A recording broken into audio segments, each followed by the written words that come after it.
Well, rookies, it's officially NBA Finals time, so let's get into this recap of the Eastern Conference Finals so that way you have an idea of what everyone's been talking about. Although Game 1 was in New York in Madison Square Garden, that was no problem or no sweat for the Indiana Pacers because they ended up pushing the game into overtime and ended up winning in overtime, 138 to 135. Game 2 is also in New York, and the Pacers win again, 114 to 109.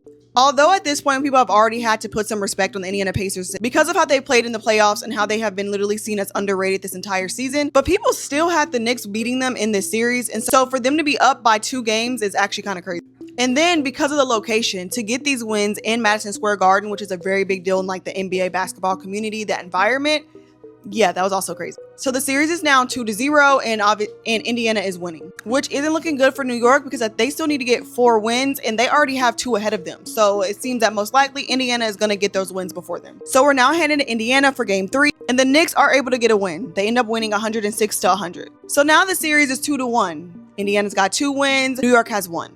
And this was good because New York fans, at least they could sleep at night knowing that they were not going to get swept, which basically means you get no wins and the team comes out and beats you in 4 games. We have another game 4 in Indiana and the Pacers win 130 to 121. So now the series is 3-1, which means Indiana only needs 1 more win. So now we are officially at the go big or go home. If the Knicks do lose this next game, which is game 5, they are going home. Their season's over. And Indiana just needs to close it out and move on to the finals. They just need that 1 more win. So we head back to the Garden for game 5 and the Knicks are not ready to go home yet. They avoid elimination by beating the Indiana Pacers 111 to 94 in Madison Square Garden. New York was happy to still be alive.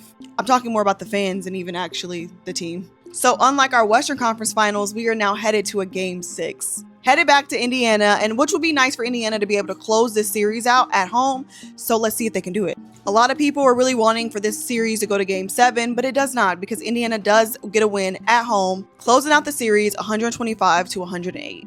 That gave them their 4th win and they are now headed to the NBA Finals, which is basically like the Super Bowl, except they have a series to find out who's the #1 team in the NBA. And this is their first time being back there since the year 2000. So this is their first time in 25 years that they are able to make it back to this place. And besides that, Indiana has only ever had 1 other appearance. And in that appearance, they lost in the year 2000. So hopefully they can get this win. So now we are watching OKC Thunder and the Indiana Pacers. Let me know who you guys think is going to take it in the NBA Finals. Comment any questions you have down below. I'll see you in the next one. Bye, guys.